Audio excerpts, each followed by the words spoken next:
Oh, the weather outside is frightful, but inside is so delightful. It's Christmas in July. Let's review. Let's review. Let's review. You and me. Season 3. Yes, that's right, folks. Bomb. Keep on forgetting the bomb. Stupid Tiki, stupid Tiki, stupid Tiki, stupid Tiki. Season's greetings. All right, Dragon, do you want to kind of use Sabrina's like wonky jump edit, like jump cut edit magic to send us back so I can do the bomb? Don't think we have that in the budget. I don't think so. But you know what? Hypothetically, might have it in the budget to do something like that because they're just so amazing. What? Who? It's the Movie Machine Podcast! It's what happens when you take 4 funny people and improv a movie based on a random story generator really fast. Now, the Movie Machine has been at rest, BlueDragonFive. They've done 18 episodes one Sunday after another for 18 weeks in a row. So they've taken a week off, but they have come back with a vengeance. You're not going to believe what they've cooked up. What? They have cooked up a Mayan temple adventure that happens to be a musical. All right, so we've got Emma Roberts in the cast. We've got Chris Pine. And here's where it gets funny. We've got archival footage of Abe Vigoda. Yeah. And the baby from Baby's Day Out. So yeah, that sounds like a fun time. Lots of twists and turns, lots of crazy musical numbers featuring Jacob Gulliver, Kyle Decker, Ben Lifson, and this week's special guest, Andrea Wilkins, as the producer. Ooh. All right. So moviemachinepodcast.net. Wait, no, I'm sorry. The Movie Machine Podcast at hotchocolatemedia.net. All right.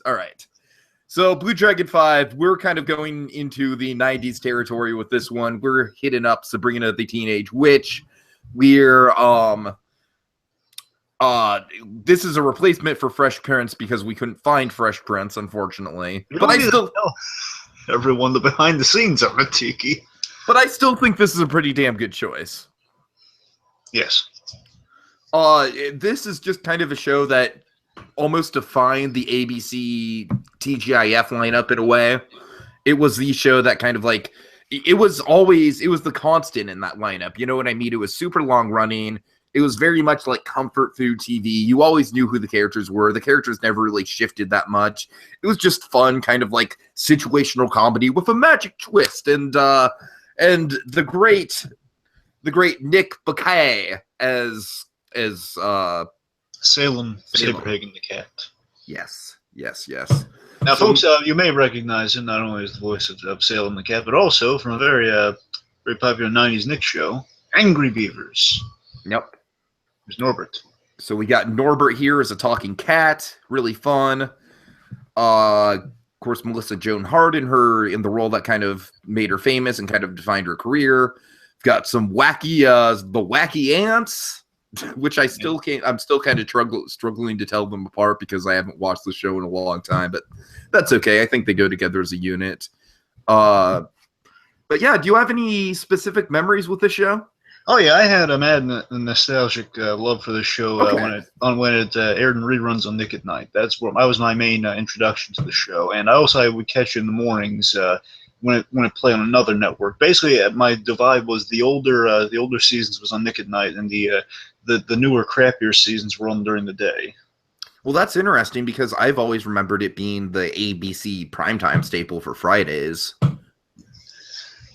Well, I mean, again, in the rerun, I caught in reruns. I didn't catch them live. Sure. That's the thing, because I remember, I think from what I was just to catch up on is to see where the divide was. I believe it ran for 7 seasons. Watching Jump in the Shark, just kind of recap myself, like kind of where the divide was for the seasons. Like season 4 was when they had Dreamer, whoever the assistant witch was.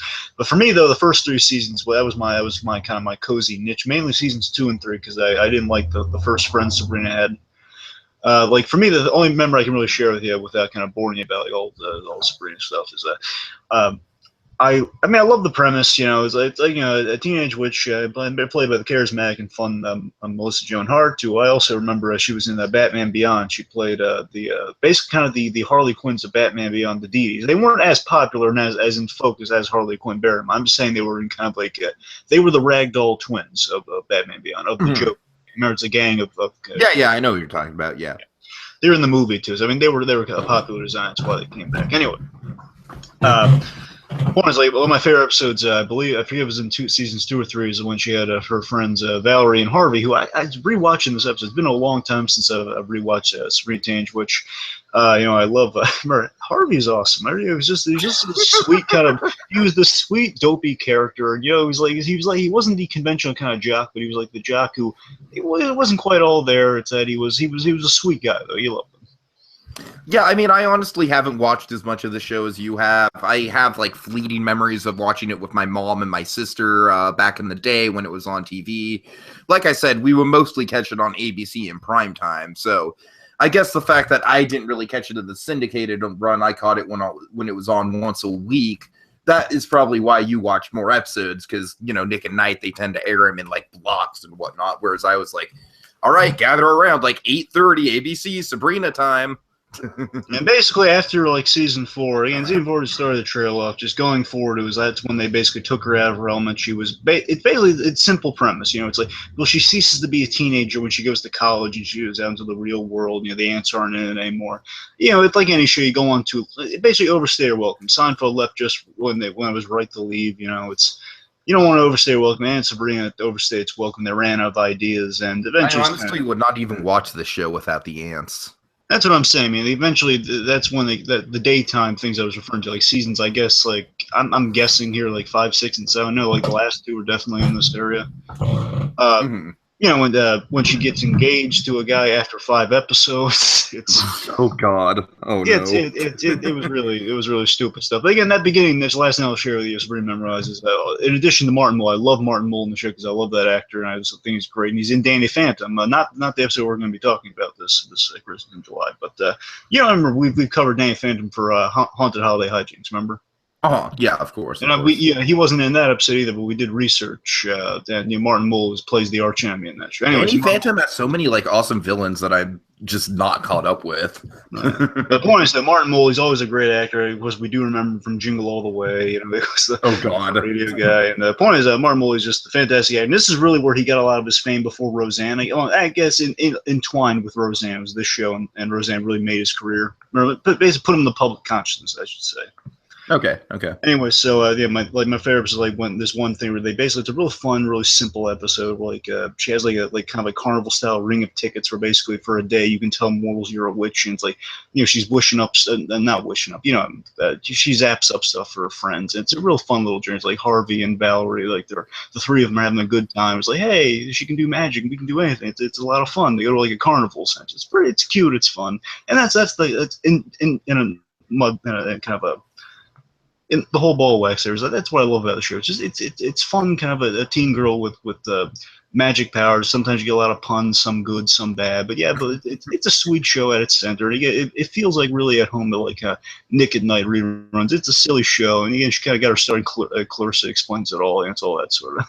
It's a fun little niche, I will definitely say that it's very much comfort TV. It's very much kind of like something that you can turn on when you're having a sick day. It just kind of like turn your brain off and laugh at it. Yeah, also Paul Feig got a kind of a start in that show too. Paul Feig, the director of many things, including the concurrent Ghostbusters film. But seriously, nice guy. Let's not hold that against him potentially. Anyway, so Sabrina, yes. So how does the episode start, Dragon? Okay, let's see. The episode starts with Hilda and Zelda, Sabrina's aunts. Just to kind of recap the difference, it's real simple. It's kind of an odd couple dynamic TV. Zelda is the more cultured, kind of fancy one, played by Becky Broderick, something Broderick. Sorry, Ms. Broderick here. She is Zelda, kind of the more kind of well-spoken, kind of cultured one with the shorter hair, and you have Hilda, who's kind of like the hair's always done up and like kind of a bun sort of thing, and she's the fun one. And she's kind of like the more, like, when you think of a Hocus Pocus style witch, you kind of think more of her. you know, she's the fun kind of one-liners one versus the other. Right. It's kind of like she's more kind of like the broader gags and just Gotcha. yeah, they're both nice people. I mean, I had a lot of love for the answer. No, they were fun. So let's see. So Hilda and Zelda are getting into this. So again, Hilda fun, Zelda kind of the classy one. So they get into the holiday spirit. Very appropriate for the F. Scott Fitzgerald connection. Very appropriate. So they get into the holiday spirit with decorations as Sabrina revises her Christmas list, her Christmas wish list, which includes, by the way, the laugh track was always used too much in the show. Yes, I'll agree with you, but I think it's charming. I think it's charming as hell. I'm just saying, I forgot how much it was used. I mean, like, just like anytime magic's used at all, it's like, oh, they used magic on a witch show. So I just rewatching again, folks. It's been a while since I watched because you know Sabrina the Teenage Witch. It's like the bag here. Which, by the way, in case it's a little fun thing, in case you didn't know before we go forward, I learned about this recently. Huh? The Archie thing? Yeah, the Archie thing. Yeah, go ahead. I had no idea until I kind of re-examined recently that, oh my god, Sabrina started out as an Archie comic. Yes. So technically, Sabrina Teenage Witch is based on the comic book. And then she also had an animated series in like the late 90s as well. That I remember. Is there a Christmas special on that we could do at some point? I wouldn't be surprised. I remember the ants were vastly different in that show. She was tan and she had like short hair. She looked like a Bratz doll, essentially. Oh no! Weird. That's bad. That's bad. Okay. I mean, they were kind of trendy. It wasn't though. It was. I mean, Bratz is just kind of a simple. That's what they do. She was always wearing this short purpley dress. I don't know. So Sabrina's wish list here is pretty elaborate. Yeah. And I'm struggling. I gotta say, Dragon, I think we might have. Wait for it. We might have another fusion Scrooge on our hands. Yeah, hold it. It's not a fusion Scrooge. It's pretty cut and dry. Come on, not everyone. Oh god. Hello? No, I think it's a fusion between Sabrina and Santa. Oh, Santa's not a Scrooge. Yes, he is. He's not a Scrooge. Remember, he does it for half for good-hearted reasons. But we'll get there. No, he literally says like, "Yeah, I was just pretending because I wanted the food. Yeah, whatever. I'm a fat slob." Well, again, it's not like he's not in the Christmas spirit. I mean, look, I love John Ratzenberger, and he's a lot of fun in this episode. All right, I'm not taking that away from it, but no, I don't think he's a Scrooge. I'm shutting you down that fusion. So you're basically being Vegeta, like, no, Goku, don't do the fusion. A more like Kevin Spacey from Fred Claus. Okay. The board's considering shutting you down. And then sad Goku's just like, aww. Okay, anyways, so Sabrina's a Scrooge. Yeah, Sabrina's a Scrooge.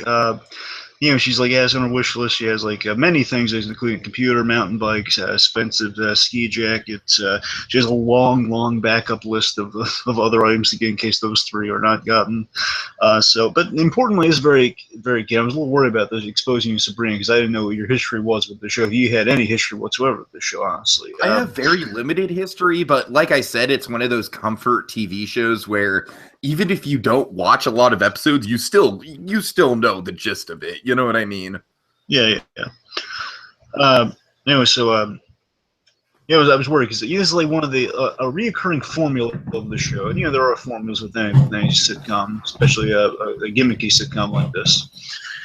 You have one of your formulas is okay. Sabrina is affected by magic. She has some sort of magical ailment, and that's the premise of this episode. And in this case, like she's a little out of character, out of her kind of her sweet normal self. Again, teenage character has to go through phases. That's the message there. So Sabrina here, importantly, she's still likable and charismatic. She's just oblivious to the fact that she's a little greedy around the holidays at first, which she does learn. And this one. I was terrified you were going to write her off as, oh man, why do I even like this character? Thankfully, you No, not at all. Not at all. I don't feel that way at all. One is this: Sabrina, she's oblivious to the fact she's kind of the Scrooge of the episode at first. So Hilda claims, off to the side after Sabrina leaves her school, I guess. Hilda claims, oh, it's a gimme phase. We've all been through that one. Let's see. So, and all that's now what's left in the decorations is a tree. And then this was my favorite timing of the laugh track, where they do the jump cut where the tree's there, and then the audience is just like, oh, there wasn't a tree, and now there is a tree. Oh. You're probably wondering how the heck do they do that trick? Simple answer for every magic trick you ever see in the show: it's jump cut. Jump cut. Jump cut. We also said poof. Jump cut and Lois and Clark. Yeah. Anyway, so poof without the advent of Howie Mandel, we see big tree. Yes. By the way, let's and just I believe it's Zelda who has. Oh, I'm sorry. I was just saying, let's kind of chalk up like the Christmas list as a trope, decorating as a trope, tree. Yeah, greedy around the holidays. Sure. Okay, go ahead. Okay, let's see. So Zap, big tree. It's all nice and decked out and Christmassy. Then I believe Zelda kind of poses why don't we try it the Mortal way this year? And again, this is season 2, if I'm remembering. Yes, season 2 of Sabrina, so we're kind of getting into it again. The idea is trying to acclimate kind of our witches to kind of the mortal realm, and over time it's them fitting in more. It was kind of the downfall of the show because it became too mortal where she didn't use magic enough. But so I mean, it's kind of like the start of that kind of arc of like, let's try things the new way, the foreign way. I mean, I think the story in theory is a really fun idea, and I think it works really well here, just kind of like just in a bubble out of context with anything else. Oh yeah, sure. I'm just saying, like, I'm talking about like seasons. Yeah, I'm not saying the idea is bad. I'm just saying, like, okay, well, let's try it more ways. The Christmas special works really well. Okay, let's try. Essentially, this is chalk this up, trying Christmas a different way. Trying new traditions. Mm-hmm. Yeah, there you go.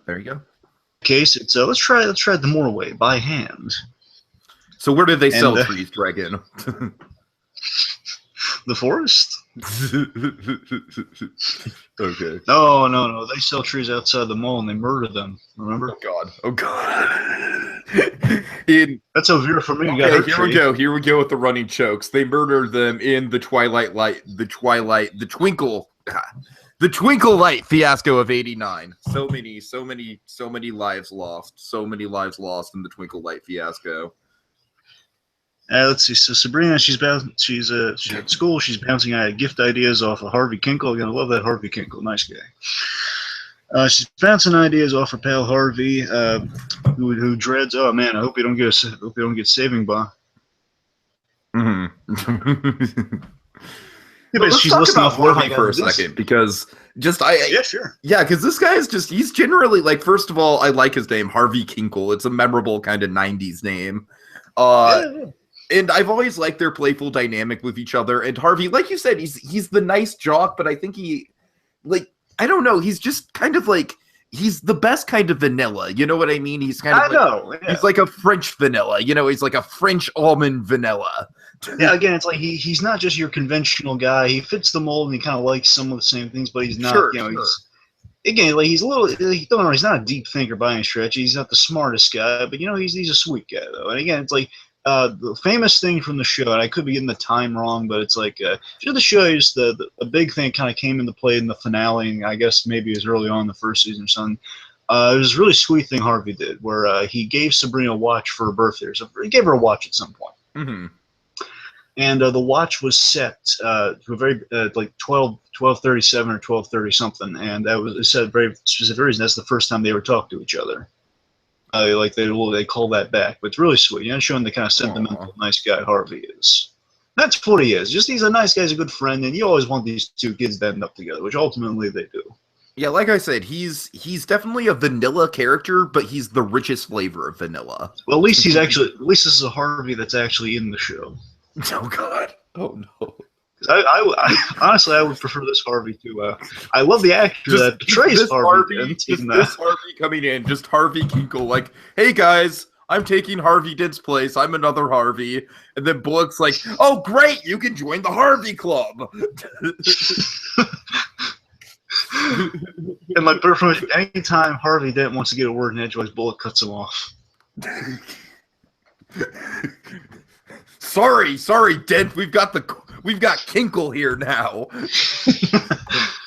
Oh yeah, but again, I love Nicholas de August, but he never gets. It's like poor Nicholas de August. Like, he's in the corner, like, I never get to do anything.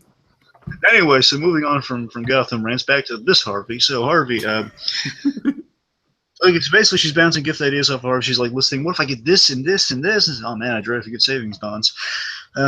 Sabrina nicely, she invites Harvey to the mall for some Christmas gift research. You know, like, well, let's do some research, see what kind of gifts I want. Again, she's a little oblivious, and Harvey's like, well, I love to, but I can't. He's got a job at the mall as Santa Claus. Trope, Homer Simpson. Yeah.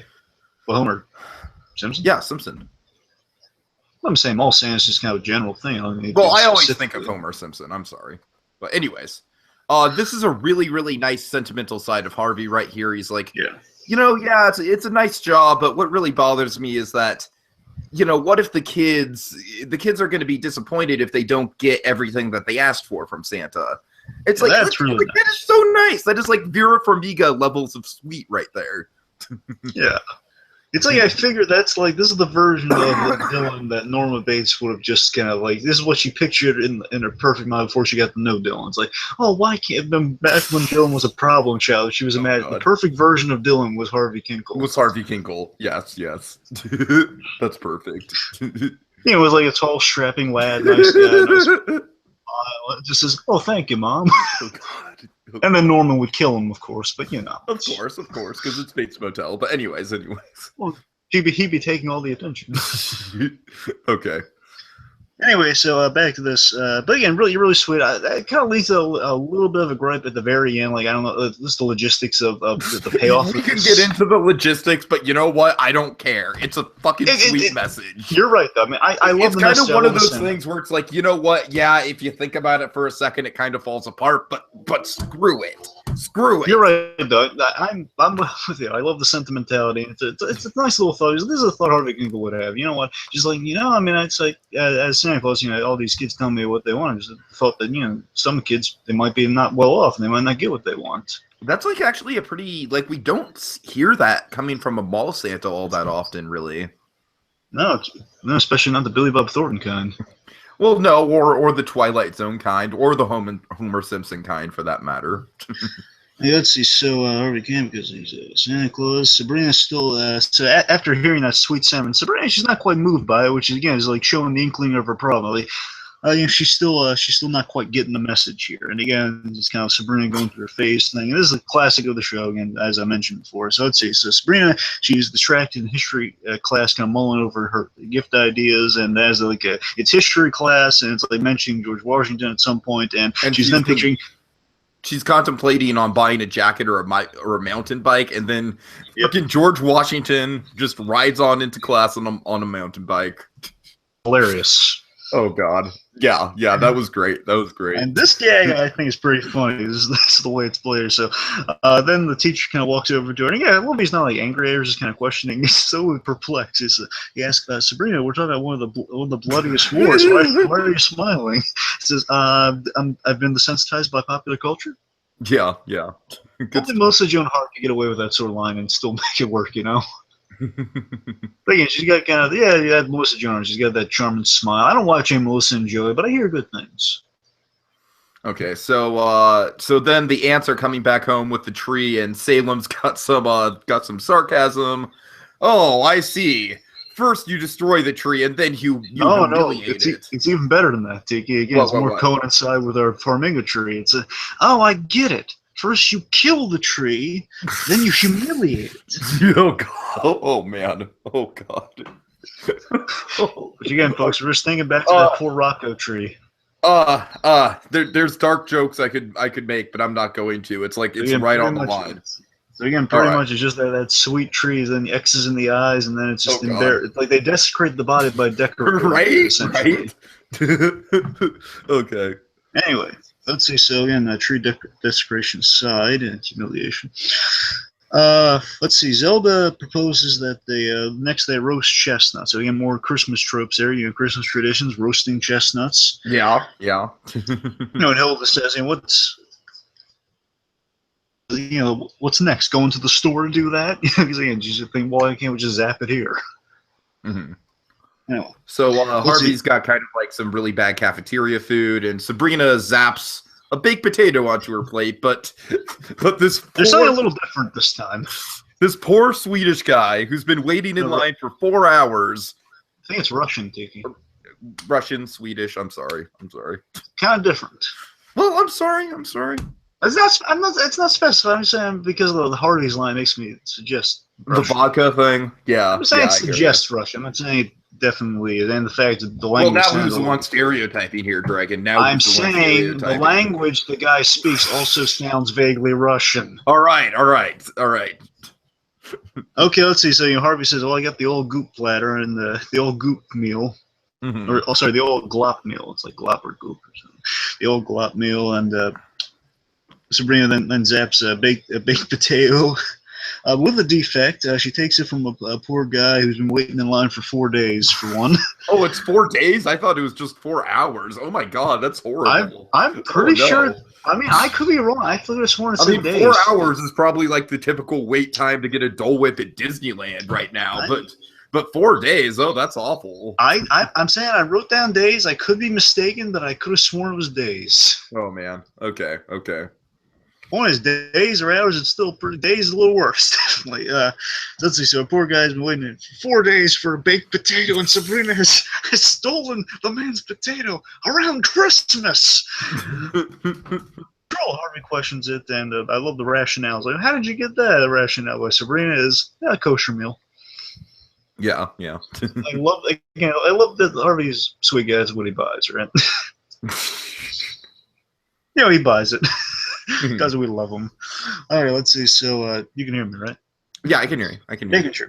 Okay, let's see. So it says she offers him something. Again, really nice pleasantries, Tiki. Pleasantries. She offers him some stolen baked potato, and says, "Nah, it smells like vodka. No thanks." So Hilda and Zelda, they trim the tree, Clark Griswold / Lucy Ricardo style. Remember like all the snipping at the pieces and like Clark Griswold trying to use a chainsaw to get the. If you trim that tree anymore, it's going to turn into an air freshener. The cat always gets the laugh, folks. Right, so after Salem's little one-liner there, we then meet Libby, who Libby, essentially, she could have been a Flash Thompson if they really played her right. She always just kind of the mean bully, basically Lucy on steroids. Oh God! Oh, that's not good. Yeah. By the way, I just want to mention, it's been a while. Pretty Girl, the actress plays Lucy. I just want to give her points. Sorry, the actress that portrays Libby here. I want to give her points. She's also in Wicked, by the way. From what I've heard, she does a good job in Wicked. Nice. I mean, she did a production of Wicked. I don't know if she is in a definitive version. Anyway, so is the Idina Menzel one, so right. Well, I mean, she had I don't know if she was the lead role. I'm saying she was in it and she had a song. So okay. Anyway, so Libby hates Christmas, unsurprisingly. Harvey has a hilarious line. I love Harvey's line where basically she's talking to Harvey and she always gravitates towards Harvey, kind of like an Archie situation. Again, maybe that's the Archie influence too. Like basically, yes. Well, it's like basically, what if you had Archie, but Archie wasn't in the lead role? Essentially, hey, sweet guy, we have bombastic brunette and a really sweet, as sweet as can be blonde. They're all fighting over the jockey guy. Let's see. So basically, Libby tells Harvey, "Oh, Harvey, I hate Christmas," and Harvey says, "Well, as what's your stance on Kwanzaa?" Oh yeah. Like what are your feelings on Kwanzaa? My feelings on Kwanzaa is that the Kwanzaa specials that I've seen end very, very weird, and they give me nightmares. That's my feelings on Kwanzaa. You're thinking about the Pratt family one, aren't you? Yes, I am. Anyway, so bizarre Pratt family Kwanzaa episode aside. To Harvey's awesome Kwanzaa line, Libby confesses it's because of her little stepbrother Russell, who stouts by Christmas. Right? I guess he's there all year round, but regardless. I guess I don't know. He never comes back. It's a one-off. It's like, hey, the little stepbrother Russell, who constantly constantly bugs her. We're going to see him what cruel ways this kid really gets on. Again, if you get under Libby's skin, you got to do something really bad. So this then Libby then goes back to insulting Sabrina. She was always really cruel with the insults. Just called her. This show did showcase accurately how cruel girls could be to each other. Sure. I mean, again, it was a little more on the nose than it is in our modern culture, but it was pretty accurate, like feelings wise. I mean, even just watching it, she just calls her freak constantly. That's really mean. Yeah. And anyways, just like, so he hears Sabrina kind of overhearing her and calls her freak. So insult Sabrina and repeat as per the show. Moving on. So Salem's coaching. Salem's kind of coaching him on. I knew those Lamaze classes would pay off. Oh god, he's got like a little like bullhorn, like a miniature bullhorn. We see the mortal tree is it's been put up, but it's not as impressive. And no wonder mortals drink around the holidays. You get that little line there. Let's see. So we're at dinner time at the Spellman house. Aunt Hilda and Zelda's house. Dinner time, Sabrina, she conjures up some more asparagus, but she doesn't actually conjure up asparagus. She steals asparagus unknowingly from Hilda's plate. Oh boy. So Hilda suggests, oh man, that's kind of weird. We'll try conjuring a blouse. And then Zelda, boom, nice silky teal blouse on the table. It's nice, again, a little fashion. I just want to comment on some fashion now and again, right? It's really nice. That does seem like something Vera Farmiga would rock, I'll give you that. It's a nice silky blouse. Anyway, so it's on the table. Okay, nothing wrong there. Okay, she conjures something. Zelda enters, and hello, no blouse. It's a white Christmas after all. So Zelda thinks it's psychological. Basically, after she covers up, she deduces, oh man, what's going on with Sabrina's magic? She deduces, okay, well it's something psychological with her magic, and what we do when something psychological is going on, we go to the other realm and to visit a psychiatrist, Dr. Bull, which in itself is kind of funny. Dr. Bull is your psychiatrist. Right. Okay. And you remember the other realm thing. Pretty much they go in the closet, little lighting effect, and then there's like in anywhere they want to be. Yeah. Yeah, just basically enter a closet, you're to transition to a new set. Yeah, I got you. Okay. I think there's a little. No, it's fine. There's a lobotomy form. It's like basically. So you might have to sign you might have to sign a form about lobotomy in this. I would not sign that form. I don't care what the fuck they're telling me. I would not sign any form consenting to lobotomy. Okay, let's see. So next we're in the therapy session. The diagnosis is egotitis. Oh, egotitis? I'm not the one with a wall full of diplomas. So basically what this means is Sabrina's acting like a little girl around the holidays because she has egotitis, and basically she has a little, just to kind of get to the bottom. Okay, let's see where this. You're behaving like a little girl. Am not. Melissa Joan Hart. Anyway, so then we speak with Sabrina's inner child, which looks adorable, by the way. Sabrina's inner child, this is probably the funniest part of the episode, I would say. No, you take us through highlights. Okay, so Melissa Joan Hart's like, oh, I remember you. You're the one who's always encouraging me to run with scissors. Okay, so the therapist is kind of asking you, like, well, what's your favorite part about Christmas?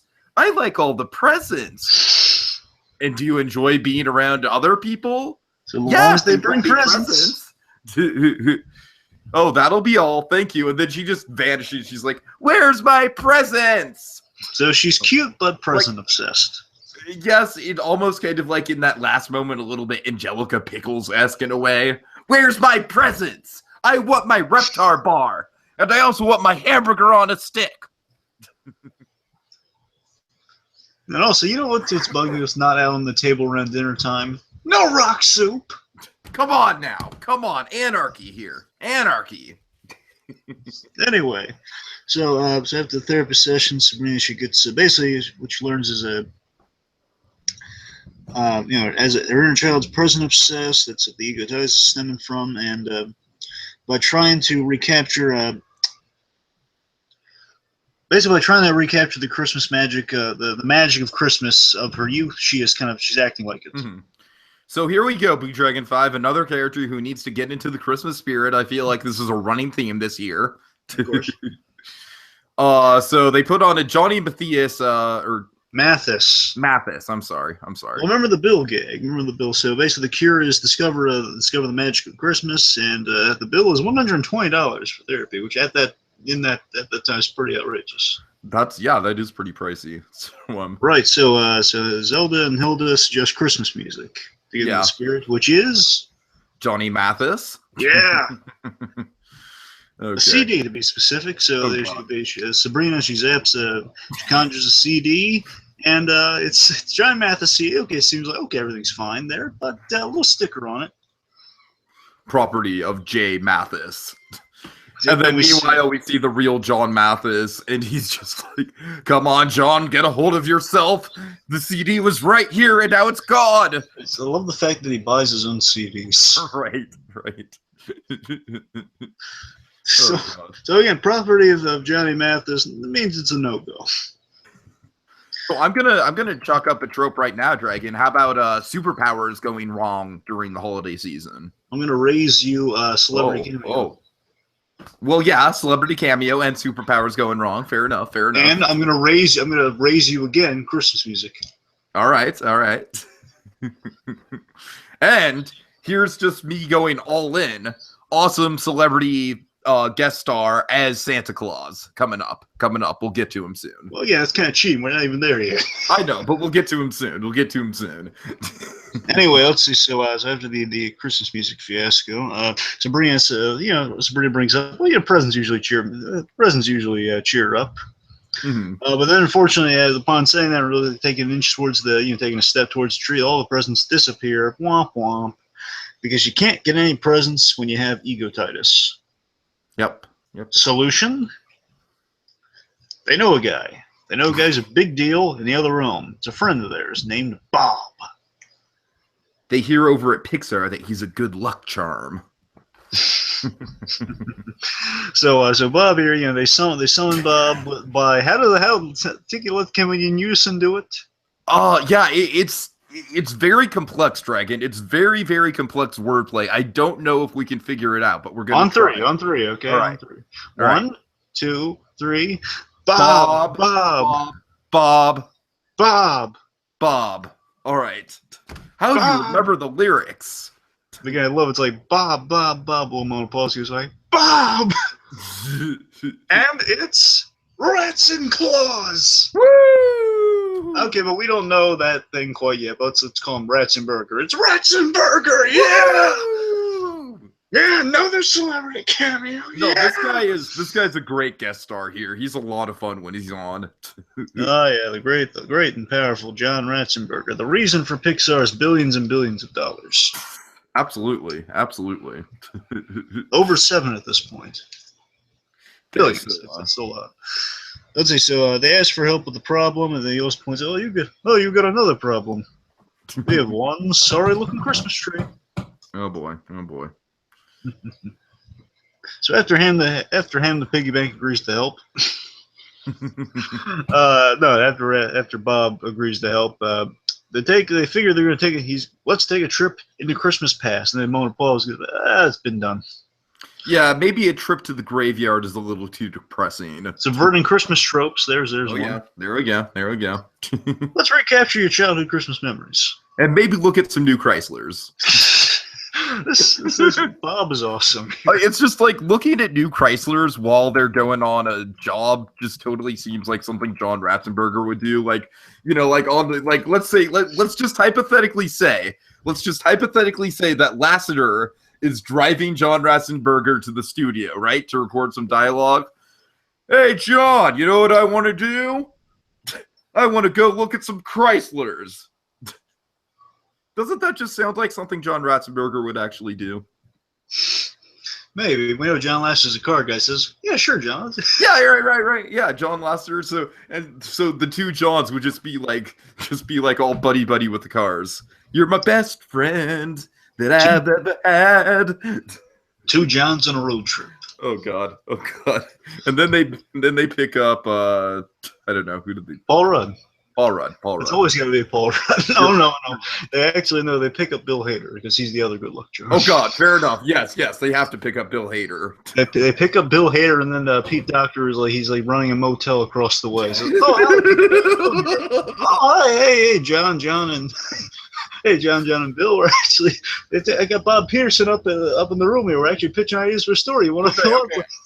I know we're going off the rails with this, but wouldn't it be wonderful if the first live-action Pixar movie starred the actual Pixar animators and whatnot? I mean, look, I would love that. I don't know if anyone else would. I'd buy 10 tickets to see it. I'd see it 9, 10 times if that were.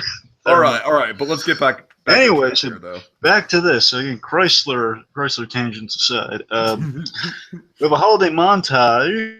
we see uh, we see Sabrina has having trouble giving to Santa on the streets. Even she wants again. Importantly, we see Sabrina's willing to give, but just she can't let go of the buck. And then thankfully Bob is there. By the way, Bob, yet another in the pantheon of awesome Bobs. We got Bob from Deadpool. We got Silent Bob. We got Bob the Goon from Batman '89. Now we have Santa Bob. I mean, I don't necessarily think that's a Christmas trope, but I just wanted to bring it up. It doesn't have to be a Christmas trope. Okay, so. We could put Silent Bob in a Santa hat. Anyway, moving on. So, hypothetical Clerks the Animated Series Christmas special. That's all I'm saying. That would be fun. Anyway, so in this holiday montage, again, Sabrina's having some trouble giving. We see a lot of she's trying to make cookies. Hey, again, so donating to the Santa charity Santa. There's one. Sure. Jerry's saying we have baking cookies around the holiday, or baking around the holidays, which Sabrina is terrible at. He's burning all the cookies, and like it's a pile of cookies at this point. It's like Hamlin walks by and says, I can't eat these with my tea. Are you insane? Oh God. I gotta boil these before I can even look at them. Okay, I'm out of here. Jimmy, come on. I'm really worried that we're going to go overboard with the tea references when we do our Better Call Saul. Believe me, I'm not. I know I'm not going overboard. I'm worried that I might. I think you will. I think yours is going to be. You're going to start like kind of Rosebud. It's going to be on bed. Hamlin's going to be in bed. He's going to take a sip and he's going to say, Indigo Blue. God. Okay. Anyway, moving on. Okay, so I see a lot of burnt cookies. Watching Libby get blamed for really cruelly getting blamed for hitting her bratty kid brother, who again is just like says, "Ow! I didn't do anything." And for us to feel sympathy for Libby, that's a harsh one. Mm-hmm. Let's see. So this kid is evil. Anyway, so let's see. So we see a man with a cane walks by. I love this image. Just Sabrina and Bob is building a snowman. How adorable is that? Right. We all wish we could just build a snowman with John Ratzenberger. How awesome would that be? Oh my God, yes. Just how much better would the world be if we could just do that?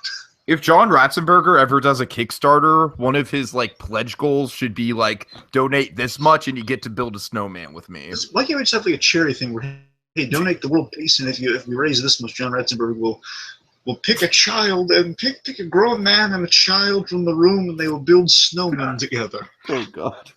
Okay. And then you'll go out for ice cream afterwards. It'll be great. Okay, let's see. So then the world will be sunshine and rainbows. Yeah. None of the stuff that's going on in the real world, right? No, the real world blows. No. Okay. Anyway, so basically, Sabrina and Bob, they're building a snowman. Okay, seems like things are going well. Sabrina feels in the holiday spirit, and it looks like despite the fact things are failing horribly. I mean, she's in a happy mood. I mean, everything's going great. It's only as Bob gets up, I thought it was only a matter of time as he slips, and poor Bob falls and he hurts his ankle. Well, considering my ankle's the size of a grapefruit, not too good. So Sabrina, then Ratzenberg has the line of the episode coming up. So first of all, Sabrina, she helps him again. Good instinct. Again, Sabrina not unlikable. I want to make it clear. She's not an unlikable Scrooge. She's just literally a Scrooge. She needs to learn this stuff. Right. So she tries to help Bob here by zapping him, by conjuring him a cane. But lands lands in the snow. We hear the old man slip and fall himself. Oh, my cane! Yep, and then Ratzenberger, as the line of the episode here, says, I thought it was cured. And then his response is, let's see, I'm hurt, Grandpa's down, you're still worried about getting presents. Smart bets on yes. Yeah, good stuff. Okay, so the ants have put together, I don't know, I think it looks like a pretty nice tree at this point. Yeah. I thought it was nice looking, but they're going, nah, and they zap it back the magic way. Yeah, there's some traditions you can't fight, some things you can't change. Fair enough. Okay, so then we have it's from off screen. Right. Yeah, I heard Bob in the kitchen. Oh God.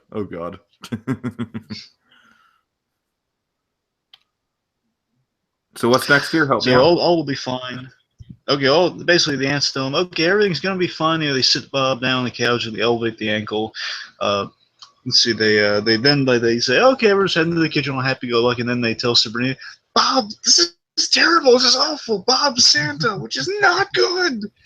That's the fact that he's out of action, man. Game over, essentially. Very much a trope. Very much the holy crap, Santa can't deliver presents. Yep, and he's in bed, much like You've Freddy just Claus. maimed Father Christmas. Yep, which is not good. So the rationale is, we have some really great Santa rationale. So again, we have good Santa logic. There's a trope, Santa logic, which we do get a lot of Christmas specials, seeing kind of how the world view on the Santa is. And this one is a really interesting one. It's the rationale for his appearance of not looking like the traditional Santa Claus. He's a lot more svelte, and he doesn't have a beard. Is that Santa Claus? He works out. It's very simple. Okay, well, how Santa Claus looks so svelte? Well, he works out. That's it. Yeah, man, John Ratzenberger is a fit guy. Yeah. So let's see. So there's that. He trying to think what the other thing was. So after Santa works out, and I love. What are you going to do logically? Okay, well, can't you just call temp service? And there's no temp service for Santa Claus, and Mrs. Claus works for UPS, which I'm pretty sure is a reference to Cheers. Yes, that's got to be. It's got to be. Pretty sure. So let's see. So now, by the way, I think we should probably have Cheers on the lineup at some point. Well, we do have that option, so we'll pencil it down anyway. Well, not for this year, but I'm just saying in the future. I know, not for this year, but this year's locked, or at least it's unless you Jimmy it, it's locked. Oh God. So, unless I Jimmy it, great. Unless you Jimmy it, yes. Unless you slip and Jimmy it. Okay, so this all leads to it all falling on Sabrina's shoulders, which is a lot of pressure. But when you saw Vince Vaughn's reaction, like, "Oh, I got to deliver the presents," it's really intimidating. right. Hilarious line. Well, can't we just order some? Can we order everyone something from a catalog? A very human response. Okay, let's see. So Salem points out, let me get this straight. So girls after Sabrina's like going to the North Pole, Salem is just like in the room, just kind of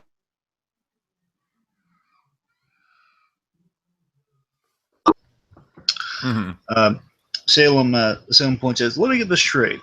A girl who has trouble getting this will be delivering millions by tomorrow morning, which right. And then we see one furry helper aids Sabrina in delivering the presents. So Salem and Sabrina have to deliver the presents all over the world. Really quick, I love Santa's directions to get to the workshop. Now, you see what you're going to do. You're going to take the second Santa's workshop. Not the first, the second one. And in that direction. Sorry, a little Nemo reference there. It's very obscure. Sorry. Okay. So let's see. So we're at the North Pole. The elves panic with the new plan of like, okay, now Sabrina's taking it. I guess since the North Pole's always panicking. And the rationale for I love this again. I love the rationale. I love the logic in this. This is like great. This was like one of my funniest gags in the episode. I love this. I want to see if we can maybe make this. I don't want to force this guy to run a game. I think he might be. Because it's just a hilarious notion. So Sabrina asks, all the elves are relatively normal size. He's just wondering, well, what gives? I think elves are gonna be smaller. He says, oh no, you're thinking of you're thinking of Fritz. You're thinking of Fritz. And we see the short guy and the little to the right or something. And basically Fritz photobombs all of Santa's pictures. He does, and that's why basically they got to look at that guy, and that's the stereotype. Like all elves are Fritz. Oh God, it's pretty funny. Don't be a Fritz. Elf lives matter. Okay. Anyways, so Fritz is a camera hog, the only short elf, and but the reason they keep him around, I love you can. They don't explain this, but I love you can see the reason they keep Fritz around is he's really good. He made a CD player with wood tools. Right. That's impressive. Impressive. I mean, yeah, I just love that the elves. Many times you hear another thing. The talent of elves, and sometimes it will vary from Santa builds like the wooden toys, and then they kind of outsources for the technical stuff. In this case, no, the elves do the whole thing there. And then kind of Salem gets in on it. He's like, "Oh, how about a palm-sized digital camera for a cat friend falling on hard times?" Let's just say his name's Salem. Okay, let's see. Back at the house, Bob doesn't want to be in imposition, but he's got a big appetite. They insist, and basically it starts off with that. Oh, okay, let me see. A couple of cheeseburgers, chocolate malt chips. You know what? I really wanted to see the game of Mousetrap. I was disappointed that we didn't actually see the Mousetrap game. Well, I mean, time's passed, and yeah, I know, but just how fun would it be to see the Mousetrap game play out with the ants' magic and everything? I know, I gotta tell you, just the idea of Santa. I just love the elf. Let's just comment on how Ratzenberger's playing Santa here. Now we can kind of fully go, or he's Santa Claus. That's awesome. Okay. So I love the fact that he feels like it's a very mundane. Like if Santa was at a commission, what he'd be doing? He's sitting around. He's eat when he's not on his feet, kind of working out. So essentially, being Santa Claus is the ultimate workout. Mm-hmm. Not doing anything. He's packing on the pounds, but in addition to that, I love that he just. He still has the temperament of your average Santa. He likes playing games. He's a kid at heart in many ways. Sure. He plays him like a regular guy. He looks at the Chryslers. He eats a lot. He watches TV. He plays mousetrap with people. He's a real jovial guy.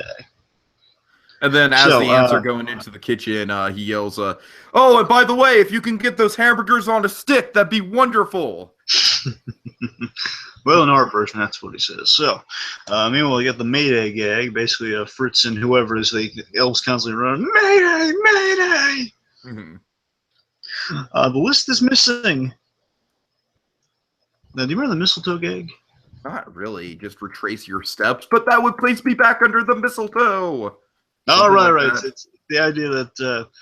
let's retrace your steps to find the list. He says, well, I was on the mistletoe with him, and then, well, then retrace. So that another thing, but he says, well, then now put me back in the mistletoe. I don't want to be there with that guy.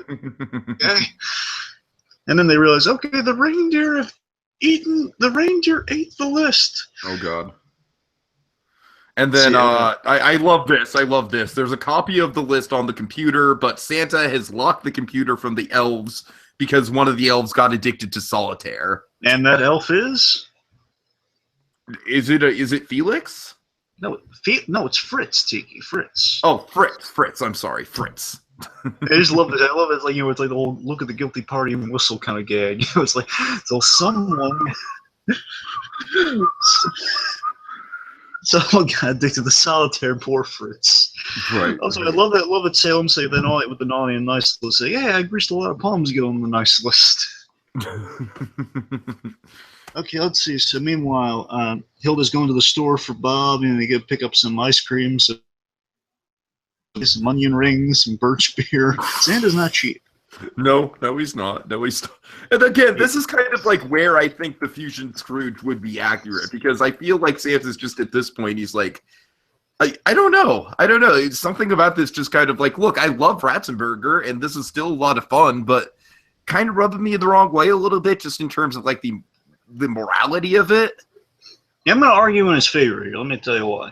Okay. One, I mean, they could just zap him with the food and stuff. They don't have to go out to the store. Like, I think it's him just playing on. Oh, well, look, it's like they really know just to zap the stuff. Two there on one level, and the other level is it's Santa Claus. He's done so many Christmases. Give him a break. It's like the first break he's probably taken in years. Or give him a break. And again, it's not. They're not thinking to use their magic on them, summon up this guy, all his stuff. They don't have to go out. They just need to poke a finger. I mean, you have witches waiting at your hands and feet. I mean, you don't have to worry. Right. I'm not saying abuse the power. I'm just saying, well, you give the guy a break. Presents for goodness many years. This is for a constructive purpose and a little bit. It's laziness, but it's also a constructive purpose. It's fine. Don't worry about it. It's fine. Okay, let's see. So, store trip aside, we got more bad news. The reindeers are sick from the list they ate. We get Salem in a fur coat, suggesting Oh God. they borrow the station wagon. Salem then is zapped with the. Then basically she conjures up a ride. And this is a run. I don't know if you remember this, Tiggy. This is the runner about how they got around instead of the broomstick. They had a vacuum cleaner. So this was a runner. Yes, I remember that. Yeah. This is kind of a Santa sleigh of a vacuum cleaner with a little basket with Salem in it. And he's wearing like a little Rudolph nose mask. It's pretty funny. Okay, we've all had our little laugh, but take the nose off. Yep. Okay, so solution to our no sleigh is hey vacuum. No reindeer is hey vacuum. Okay, so Bob's getting a pedicure and his ear hair clipped. Okay, let's be fair. This one is pushing. I'll give you that. All right. The pedicure. I'll meet you halfway. The pedicure's pushing. Hey, I got the black cherry nail polish. But then again, the simpleness of a zap, these guys just aren't thinking with their heads right now. But again, they are trying it the mortal way. But why try it? Could you really just zap nail polish onto nails? Wouldn't that be pretty tricky? I don't think so. Again, Magic's kind of limitless, Sticky. It's kind of like, okay. Well, I mean, if you know how to... Well, apparently these guys know what they're doing. Just... I don't know. I would think that would be like a pretty complicated thing to do. Anyways. It's like an appearance. Anyway, the point is, though, I mean, whether it's them just like they don't explain this. It's like whether they're just trying things the moral way. I mean, why is manual labor? You avoid the manual labor by zapping. Sure. Okay, let's see. So, as Bob's getting his pedicure, his ear hair clipped. Sabrina and Salem, they're making their rounds. They have now reached Westbridge, which is the main town. We see Sabrina. She's not vindictive against her enemy. She gives Libby the best gift she could, and it's her evil little stepbrother giving her giving her a handmade jewelry box from Russell. Handmade jewelry box from stepbrother Russell, which is nice. It's fine. Right, she basically saying, it's like, you gave her love from her stepbrother, which I guess is really sweet. And then my only issue with it is that the stepbrother is just such a one-off character, though. Yeah, he'll never come back. I'm saying the fact he'll never come back. It's like, give it a pass. It's Christmas. Fine. I'm saying I think her gift to Harvey is much more sweet. It is. I'm just saying we rarely ever see Libby in That's true. That's true. Like this is like one of the very few nice moments Libby ever gets. It's like, oh, it's so sweet. And it's like get used to take a picture like it's Bigfoot. You're never gonna see that again. Okay, so meanwhile, back at the Santa house. So the ants are performing, coming around the mountain, and then Santa's getting a little more chubby dragon, and he's growing a little bit more facial hair. Yeah, he claims it's water weight. Oh God. And also, I love that he's using a pot for his hot cocoa just to show you. Oh no! And also, you'll notice what they have cooking on the stove. It's rock soup, just to kind of give some. Of course, it's rock soup. When you need to live a sedentary lifestyle, you need that roughage to keep you going. When you feel like you just got rocks in your stomach, you need rock soup. Because you'll literally have rocks in your stomach then. Yep. Okay. If you want something to weigh you down when you go swimming, you eat some rock soup, young little mister. So they quickly fly over Harvey's house. She mentions to Salem like, "Oh, I got him a little miracle for Christmas," which is nice, but a little logical coming up. But it's really nice. And then we get a kind of a nice fly over the moon ET style shot. Yep. Okay, we see Sabrina gets back. She's cured of her egotitis by giving gifts all night. She didn't care for herself, her own presence. Like now she can, her gifts reappear. She doesn't. I love it. She doesn't even open the first gift. Says, you know what? Yeah, maybe someone else could use. I would assume she didn't get rid of all the gifts, but you can give away first if it's a good symbolic gesture. And I love that she zaps it to the poor baked potato guy from earlier, and as he exclaims, "The gap." The gap. It's a big deal. The gap. Oh God.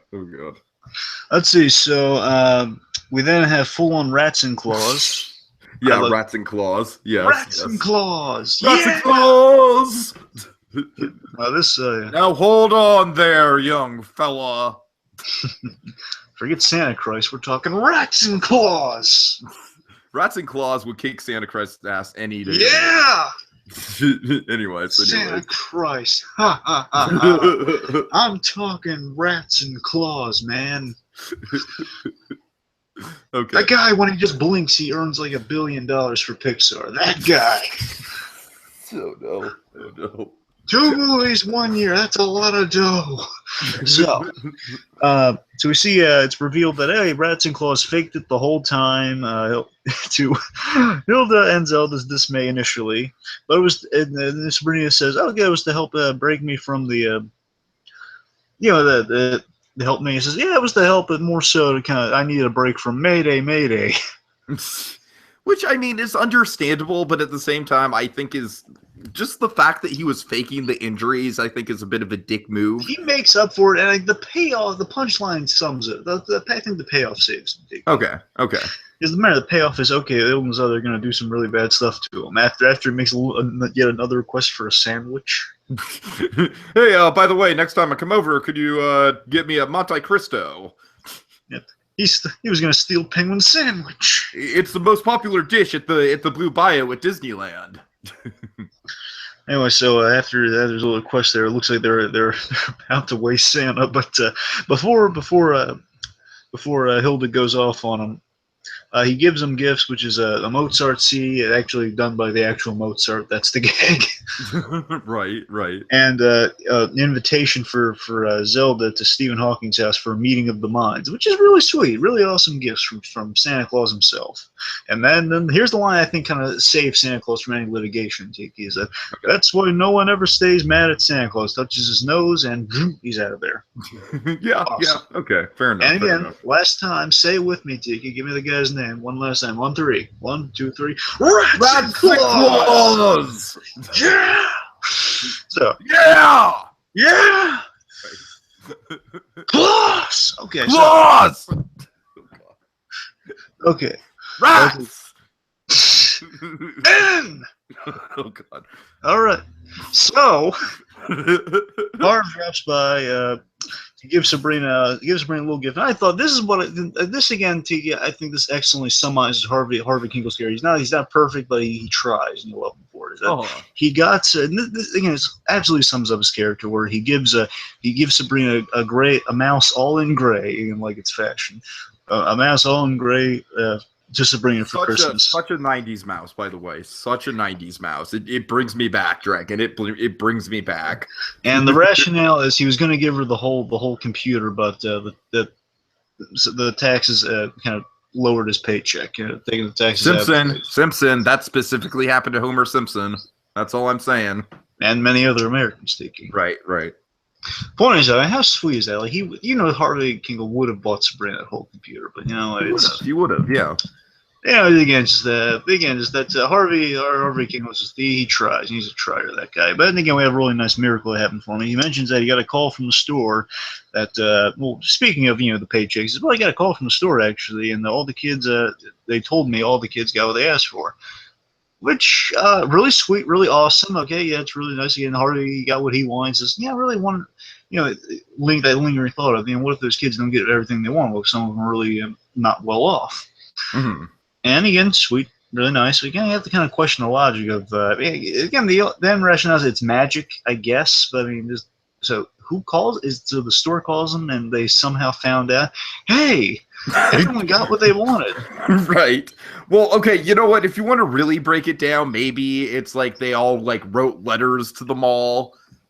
Oh, my kid got exactly what he wanted for some reason, even though that means that strangers snuck into the house and put them there. Well, I'm very concerned about this, but I just wanted to let you know I'm happy. But maybe you should take a look into that Harvey kid. Well, my thought was this. I had a kind of simpler thought. It was just I don't think the postal service, unless Rats and Claus really does have a double job, a dual life. As Cliff the mailman. It could come by UPS. It's true, but what I was thinking, okay, so it's Christmas morning, and just out of the goodness of people's hearts, thanks to the magic, is like next morning, hey, all my kids, everyone got their gifts thanks to Sabrina Claus, and they all called them all saying, hey, I heard what Santa that my kids asked to Santa Claus when they got it, so thanks, however you help, thanks. Mm-hmm. Mm-hmm. I don't know, that's what I figured. Just to call in the morning, otherwise it makes no sense. But who cares? It's like the film thing. It's like the last 3 minutes, no one cares. Exactly. How did the T-Rex squeeze into the frickin' visitor center? I don't give a shit. Like, it's like I love just because this is a Pixar-centric episode here. So yeah, it's from the Toy Story commentary. We don't care. No one's gonna. Like, I gotta get a sound clip of this. I want to play it. We don't care. Okay. Okay, so after the miracle there, really nice, and basically says, oh, it's all the kids got what they asked for. Oh, it's a miracle. You're welcome. And basically saying, wait, what do you mean by that? And just distracts them with mistletoe, and they kiss. Oh, really sweet. Oh, I want to see these two kids get together, you know. So let's see. So Salem mentions Bob Newhart. Oh, yeah, about that. Salem got like a button-up. Oh, he got an album about the button-up mind of Bob Newhart, which might be some foreshadowing for us folks. Might. Let's see. So they let's see. They now gift the mortal way. Nah. Yeah, I think Hilda and Zelda, they contemplate. Yeah, well, why don't we do? I get you a gift. It's a gift the mortal way. Really? No. Nah. Zelda's gift is a lot more impressive. It's Johnny Mathis live in the apartment or in the house or whatever. In the house. It's the best Christmas ever. And he sings "Oh Holy Night." And then I love Sabrina's observation at the end. Oh no, we don't have a present for Johnny. It kind of bugs me that she just doesn't give him his CD back, but you know, it's fine. It's the ending. All right. So there we go. Another one in the books. Sabrina Claus. Final thoughts, Dragon?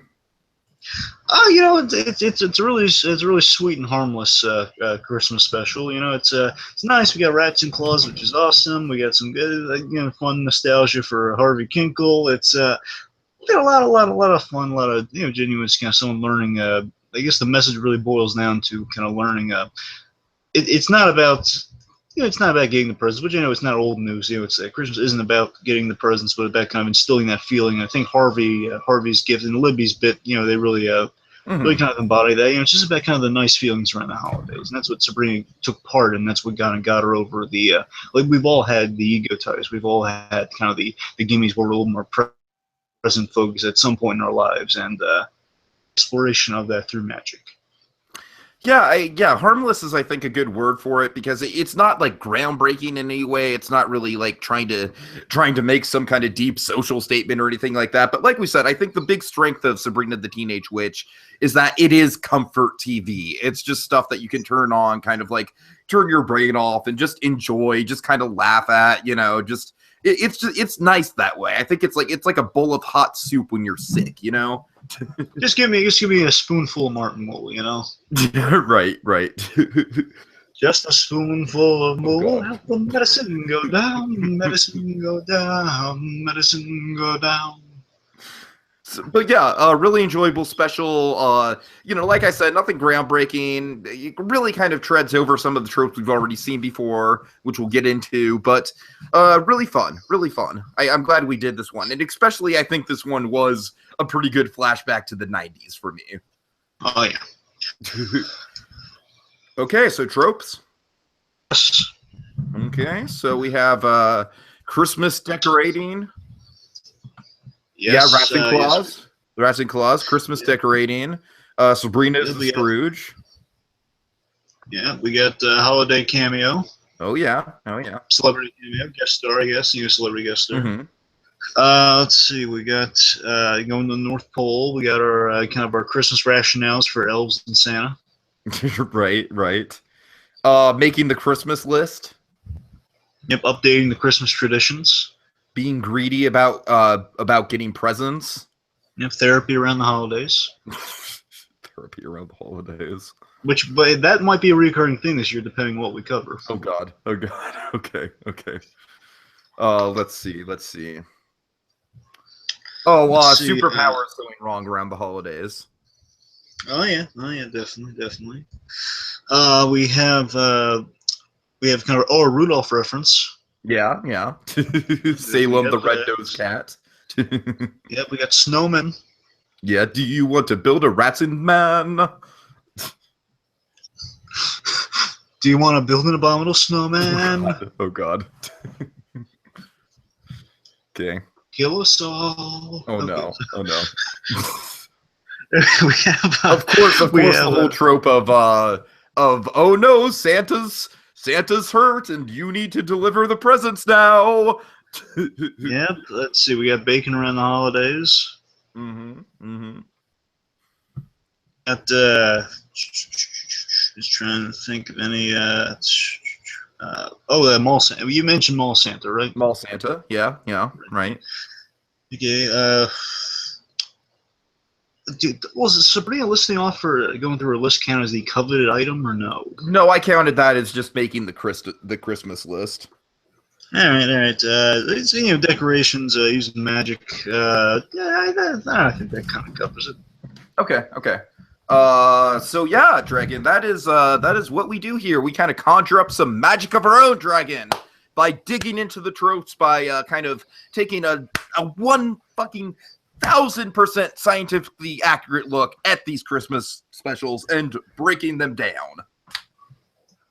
Yeah, but TJ, I feel a little empty inside. You know why? Because we just there was still, after all of this, we're in the third season now. Yet there's still no name for this product. I mean, I'm trying to eat my rock soup, but I can't think. I'm just sensing that I'm missing some. I try some salt. I try some pepper. I try a little bit of oregano. I got nothing. I'm living an empty life. Tell me, what do we call this process? If only we had a catchy name for this process, what would it be called?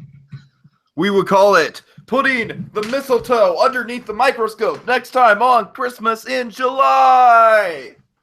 Hey,